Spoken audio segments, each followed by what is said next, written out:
Hello there. This is an astrological forecast for Pisces for September of 2012. This also applies if you have a Pisces ascendant.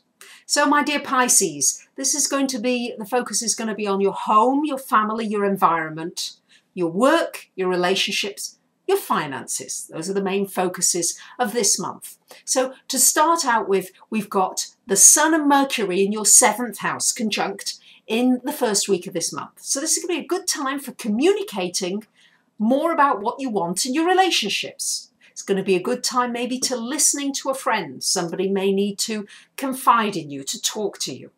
Also a good time for you to take advice and counsel from somebody else, maybe to go for counselling. We've got Neptune in your 1st house. I know many of you Pisceans, you just want to escape. There is this tendency when things get too difficult or too hard, you go into your fantasy land and you just escape into your thoughts and your emotions.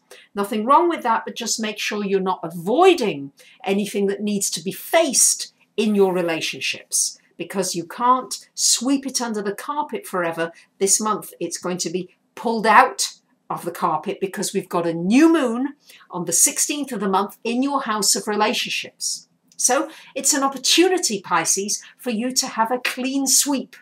Okay, so it may mean communicating, it may mean ending a relationship, may mean changing a relationship, may mean putting new boundaries in, because you have a tendency, Pisces, to allow the boundaries to smudge and fudge along. You may have to be clearer. This could be in a business relationship or in an intimate relationship. We've got Jupiter in your 4th house, so many of you are moving or want to move, or are going off on travels. There's going to be an opportunity to go traveling. We've got Mars in the 9th house all month. So wonderful time for teaching, for learning, for communicating. It's a great time for anything metaphysical, anything connected with astrology, numerology, tarot, healing, Reiki, all those kinds of things. Very well aspected for you to put your energy into them. And also good time for travel, either physical travel, mind travel, space travel, spiritual travel. And of course, many of you very much into spirituality and healing and all this area, and Pisces, that's very well aspected for you this month to put some more energy into it and to get more fulfillment out of it. Your finances are going to be up and down. We've got Uranus making a trine to Venus in the 2nd week of the month from your 2nd to your 6th house. This could be a surprise financially. Something that just happens out of the blue that you didn't anticipate. Could be something happening from work, could be a promotion, could be extra money, could be a change in direction of your finances. You make money through something unexpected. You didn't anticipate making it in this particular way. Could also be somebody that you meet in the workplace that you're suddenly attracted to. You have a sudden attraction. Of course, it could be sudden and it could be gone as well just as quickly by the 3rd week of the month when this aspect passes. So enjoy it while it lasts.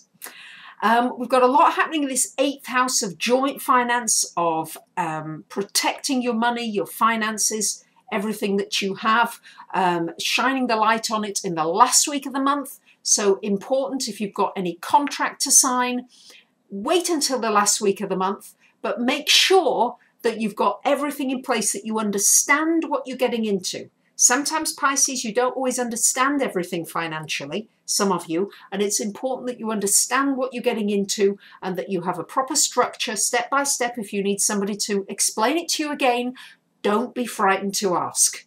Yeah, don't be too timid. We've got this square all month of Pluto to Uranus from your 2nd to your 11th house. So very important that you take more control over your finances. Tendency for you just either to let go of control or not want to know, or it's too difficult, or somebody's manipulating you. Important for you to be free as you can be. Don't allow somebody to control or manipulate you financially. Very important. We've got Venus for the 1st week of the month in your 5th house. Again, that's going to be good for romance, for pleasure, doing anything with children, anything creative, anything artistic. And in the last 3 weeks of the month, we've got Venus in your 6th house. So this should really be a good time in your workplace.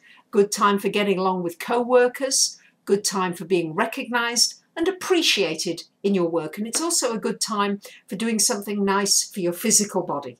Watch the sugar. Venus rules sugar, so you're probably going to be attracted to more chocolate and sugar. Make sure you just aren't overdoing it. So there you have it, Pisces. The end of the month, we've got a full moon on the 30th in your house of finance. That's going to light up the finance area for you. You're not going to be able to avoid anything you've been hiding. So make sure you really look at what needs to be looked at. If you need to be more economical, if you need to spend your money differently, if you need to stop rescuing somebody, helping somebody out, whatever it is, that full moon will shine a light on it and where you may need to make some changes that will be for the better and will make you happier. So I wish you a great month. I thank you for listening, for tweeting, for passing on the videos, for subscribing, for commenting, and of course, whenever I see you for a reading, I'm delighted to see you and meet you. Thank you for listening. Bye for now.